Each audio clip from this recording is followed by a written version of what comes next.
bienvenue pour une nouvelle vidéo. Aujourd'hui je vais répondre à un tag. Et c'est un tag, je crois que c'est un genre de tag que j'ai peu fait sur ma chaîne. Normalement je fais des tags où à chaque question il faut présenter un livre. Là c'est pas le cas, c'est plus des questions en rapport avec la lecture, puisque c'est le tag suis-je accro à la lecture. Je l'ai vu sur la chaîne de Manon de Vibration Littéraire. Elle l'a pas cité de chaîne française parce qu'elle a dit qu'elle l'avait vu nulle part sur les chaînes francophones. Elle l'a vu elle sur les chaînes anglophones. Moi je regarde pas les chaînes anglophones, donc je ne l'ai pas vu sur les chaînes anglophones. Je vous mettrai en barre d'infos le lien vers la chaîne de Manon si jamais vous la connaissez pas. J'aime bien, j'aime beaucoup sa chaîne, vraiment c'est très cool. Elle lit, en fait elle achète énormément de livres. C'est le genre de chaîne, c'est très égoïste, hein, mais c'est le genre de chaîne qui me déculpabilise, tu vois. Quand je craque pour une dizaine de livres, je me dis c'est pas grave, il y a pire que moi, tu vois. Oui, bah c'est comme ça. Et elle le vit très bien d'avoir une énorme palle, donc pas de soucis. Bref, elle a traduit ce tag et je me suis pas cassé la tête, j'ai repris sa traduction. Voilà, donc si vous n'êtes pas d'accord avec la traduction, eh ben c'est à Manon qu'il faut se plaindre. Non, je rigole, bref. Il y a une dizaine de questions, je crois, elles sont là-bas, donc je risque de regarder là-bas pour les lire parce que je suis incapable de retenir une phrase que je n'ai pas écrite moi-même, même si je la lis 15 fois. Bref, on y va.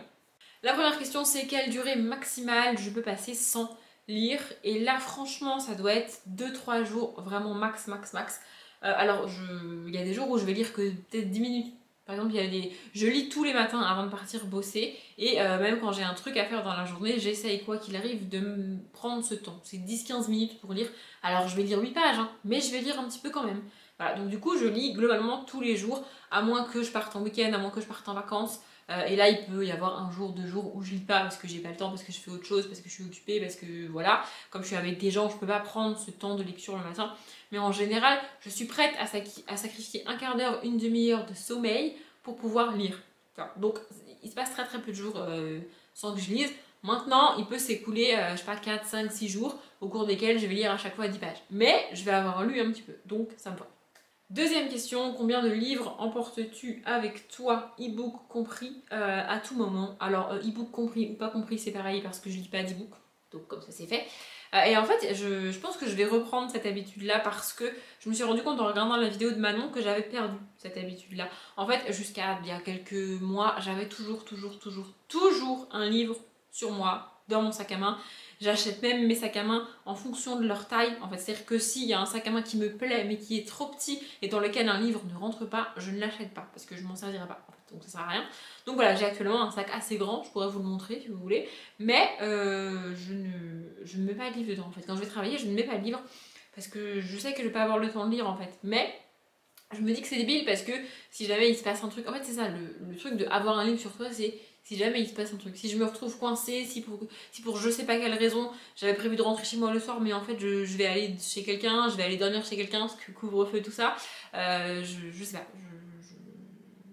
il faudrait que je reprenne l'habitude d'avoir un livre sur moi. Je pense que je vais le faire. Donc en ce moment, le nombre de livres que j'ai sur moi à tout moment, c'est 0. J'ai pas de livre sur moi quand je suis hors de chez moi. Mais je vais essayer de reprendre cette habitude-là. La troisième question est très longue, donc je vais juste vous la lire parce que je vais pas y arriver de toute façon. Gardes-tu tous les livres achetés, reçus, ou aimes-tu t'en séparer et faire de la place pour les nouveaux? Alors ça, je l'ai déjà dit plusieurs fois. Globalement, je garde tous les livres que j'ai terminés et je ne garde pas tous les livres que j'ai abandonnés. Donc je ne garde pas tous les livres que j'achète. Ça m'arrive souvent, enfin ça m'arrive souvent non, mais ça m'arrive de temps en temps de faire du tri dans ma bibliothèque. C'est-à-dire que dans les livres qui sont derrière moi là, tous les livres qui sont derrière moi, ce sont des livres que je garde, ce sont des livres que j'ai lus en entier, que j'ai plus ou moins aimés, mais en fait mon baromètre il est là. Si je ne termine pas un livre, c'est que je ne l'aime pas, et si je termine un livre, c'est que je l'aime plus ou moins, mais c'est que je l'ai aimé parce que j'ai été au bout en fait, sinon je vais pas au bout. Donc à partir du moment où j'ai terminé un livre, bah je le garde en fait. Mais il y a des fois, il y a des livres que j'ai terminés, et au bout de quelques mois, quelques années, je vais me dire ouais mais en fait ça sert à rien que je le garde. Alors globalement ça sert à rien que je garde mes livres parce que pour la plupart je ne les garderai pas, mais j'aime bien les avoir. Et il y en a certains où au bout d'un moment, je me sens mal à l'aise de les avoir en fait, et j'ai plus envie de les avoir. Donc même si je les ai terminés, je vais m'en séparer. Donc voilà, globalement je ne garde pas du tout tous les livres que j'achète, je garde seulement les livres que je termine, et de temps en temps je fais un tri dans les livres que j'ai terminés et que j'ai gardés, et je me sépare de quelques-uns. La quatrième question c'est combien de temps passes-tu en librairie en moyenne? Et là ça varie surtout si je vais dans une librairie de livres neufs ou dans une librairie de livres d'occasion.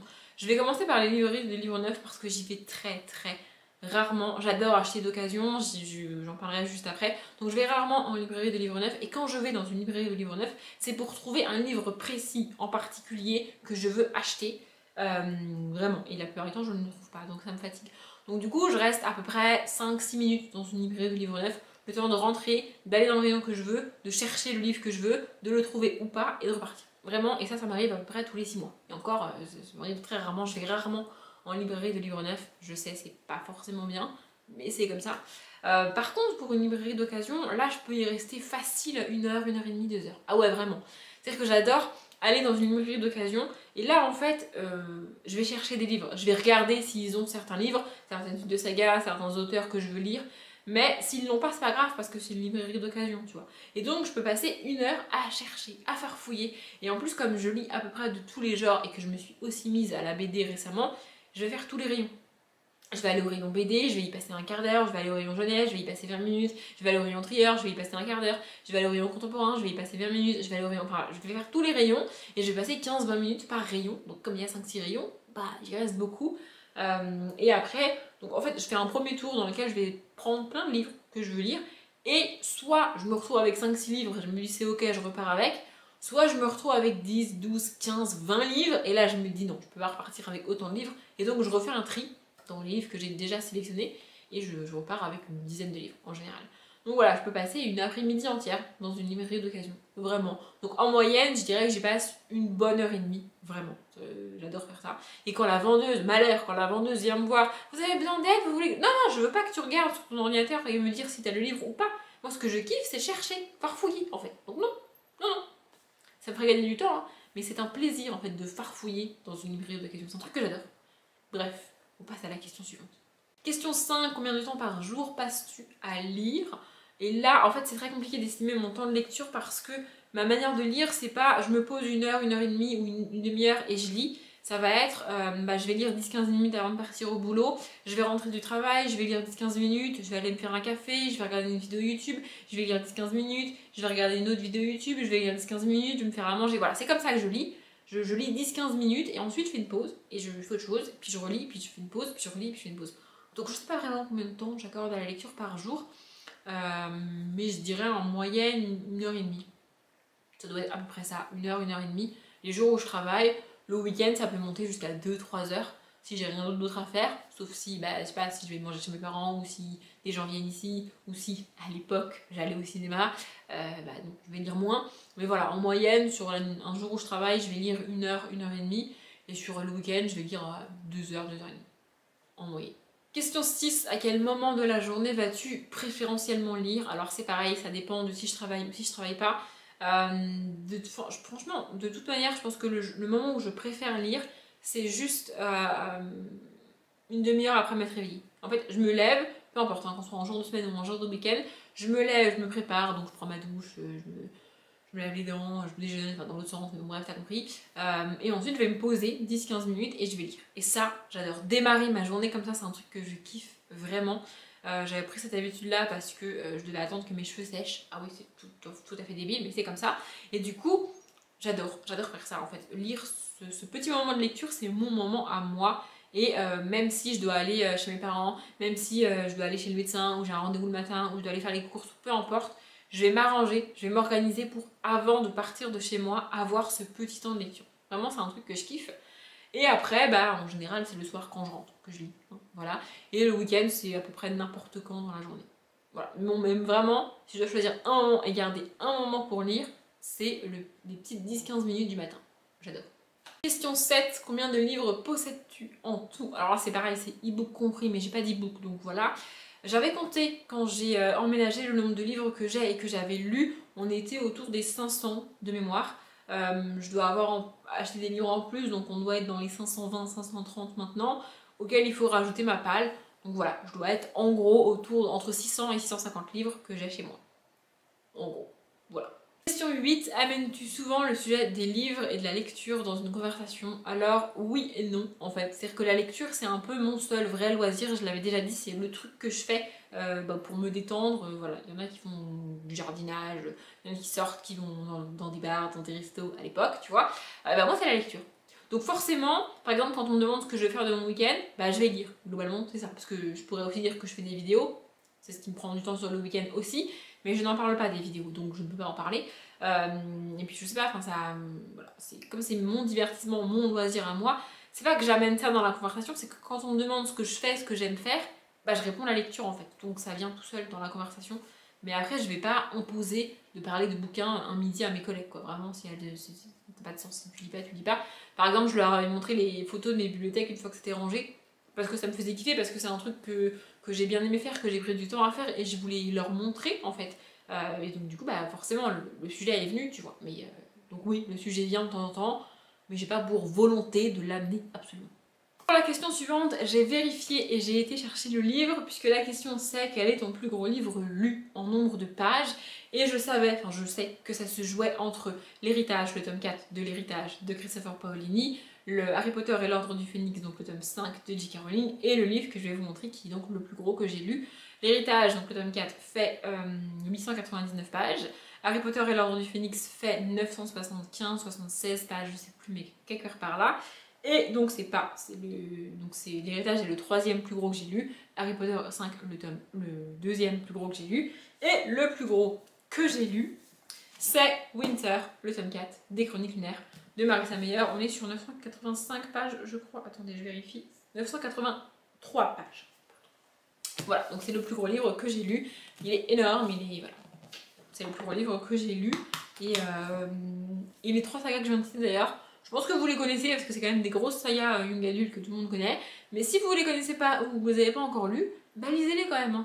C'est quand même. Je pense que c'est 3 sagas à avoir lues dans sa vie. Vraiment. La question 10, je la comprends pas vraiment, mais je vais quand même tenter d'y répondre. Y a-t-il un roman que tu devrais avoir à tout prix, que j'ai recherché en librairie, en ligne, où j'ai harcelé l'auteur? Et bah non en fait. Pas de roman que je devais avoir absolument. C'est quoi cette question? Je comprends pas. Vraiment, je comprends pas. Non. Bon, la question 11, si vous avez vu beaucoup de mes vidéos sur ma chaîne, ou même ne serait-ce qu'un seul update lecture dans lequel j'abandonne un livre, vous connaissez la réponse. As-tu déjà lutté pour finir un roman car tu refusais de l'abandonner? Non, je ne fais pas ça. Je ne fais pas ça parce que j'estime que la lecture c'est un plaisir, c'est un bon moment, c'est un divertissement. Et je l'avais déjà expliqué, mais en fait, je pense pas que l'intérêt d'un auteur, c'est que tu te forces à lire son livre et à passer un mauvais moment avec son livre en fait. Lui, s'il a écrit son livre, c'est pour que les gens y passent un bon moment, c'est pour apporter quelque chose de positif aux gens. Donc si t'en viens à te forcer à lire son livre, le lis pas en fait. C'est pas son but à l'auteur ou à l'autrice de t'obliger à lire un livre en fait, c'est pas du tout. Ou alors si c'est leur but, c'est qu'on n'a pas la même vision des choses. Mais bon, bref. Par contre, je me suis déjà forcée à lire un livre, pas parce que je refusais de l'abandonner, mais parce que je ne pouvais pas l'abandonner. Et d'ailleurs, c'est pour cette raison et à cause de ce livre en particulier qu'aujourd'hui, je ne me force plus du tout à lire des livres. Ce livre, c'est Au bonheur des dames d'Émile Zola. J'en ai déjà parlé, c'est le livre que je hais le plus au monde parce que j'ai dû le lire du début à la fin sans sauter aucune page 2 fois dans ma vie pour les cours. Et vraiment, ça a été un enfer. Je déteste ce livre. Pour moi, c'est tout ce que... Enfin, j'aime pas. Je supporte pas ce livre, vraiment. Aujourd'hui, je suis incapable de lire du Zola parce que je peux pas. Au bonheur des dames m'a traumatisée. Vraiment, je l'ai gardé. Hein. Il est dans un état pitoyable parce que je l'ai trimballé avec moi je ne sais combien de semaines dans mon sac de cours. Mais et j'ai pas fait des études littéraires, hein, pour ceux qui se poseraient la question. J'ai fait des études de mathématiques, donc rien à voir. J'ai dû lire ce livre au collège et au lycée, donc voilà. Mais vraiment, ce livre m'a traumatisée. Je déteste ce livre. Vraiment, je le hais. Plus que tout le monde. Et je pense que c'est le seul livre que je hais parce que c'est le seul livre que j'ai terminé alors que ça ne me convenait pas. Maintenant, si ça me plaît pas, bah je lis pas en fait. Et donc je ne déteste pas. Juste, j'ai pas lu. Bref. Bon, en fait, je me suis trompée, il y a 14 questions. Donc bref, question 12. Quels sont tes 3 plus importants objectifs littéraires en 2021? Et j'en ai qu'un seul vrai objectif, et il y en a un deuxième dont j'ai fait une vidéo, donc je vais le citer, mais j'en ai pas de troisième. Mon seul vrai objectif littéraire en 2021, c'est le même que chaque année, c'est juste de prendre du plaisir à lire. De lire comme j'ai envie, quand j'ai envie, ce que j'ai envie, et juste de kiffer en fait, parce que c'est un plaisir de lire, c'est un loisir de lire, et je ne veux pas me mettre de contraintes au niveau de la lecture, pas de nombre de livres, pas de nombre de pages, rien que dalle. Je lis comme j'ai envie, quand j'ai envie. Le seul vrai challenge que je me lance en 2021, et je l'avais fait en 2020 aussi, c'est les sagas que j'ai prévu de terminer dans l'année. Mais c'est pas un vrai challenge dans le sens où j'y ai mis que les sagas que j'ai vraiment envie de dire, que j'ai vraiment envie de terminer, et que je vais terminer en fait. C'est pas c'est pas une obligation de les terminer. Si je les termine pas, en vrai, c'est pas grave. Et il y a d'autres sagas que j'aurais pu mettre dans ce challenge-là, mais que j'ai pas mises parce que ce serait trop compliqué de les terminer, que ça va me contraindre de les terminer et j'ai pas envie de me contraindre. Donc j'ai mis des sagas que j'ai vraiment envie de terminer et que je vais terminer en 2021. Donc voilà. Question 13, as-tu déjà converti quelqu'un à la lecture? Je me suis convertie moi-même à la lecture en fait, c'est déjà beaucoup. Voilà, sinon non, je pas. En fait, j'ai pas pour volonté d'imposer quelque chose aux gens. Et si les gens n'ont pas envie de lire, s'ils comprennent pas à quel point c'est cool et à quel point c'est génial, bah tant pis pour eux en fait. S'ils préfèrent regarder des films et la télé en boucle, bah ils font ce qu'ils veulent en fait. Donc non, je ne convertis personne à la lecture à part moi-même.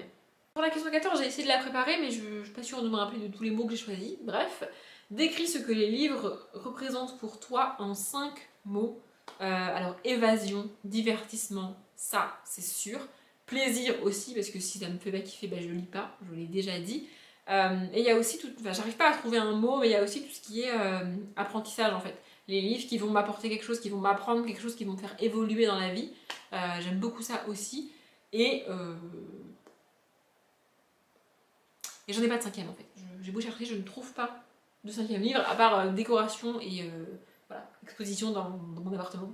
J'adore ça, les exposer, les ranger, voilà. Donc c'est pas vraiment des mots, mais en gros vous avez compris l'idée. Voilà, c'était la dernière question, du coup j'ai répondu à toutes les questions. Si vous voulez y répondre sur votre chaîne en commentaire, n'hésitez pas, enfin en commentaire de ma vidéo, ou sur votre chaîne, ou sur votre blog, ou sur Instagram, où vous voulez, allez-y. Je le répète, mais les questions n'ont pas été traduites par moi, j'ai juste repris la traduction de Manon. Voilà, j'espère que cette vidéo vous a plu. Comme d'habitude, je vous souhaite une bonne journée, un bon après-midi, un bon appétit ou une bonne nuit. Et je vous dis à bientôt.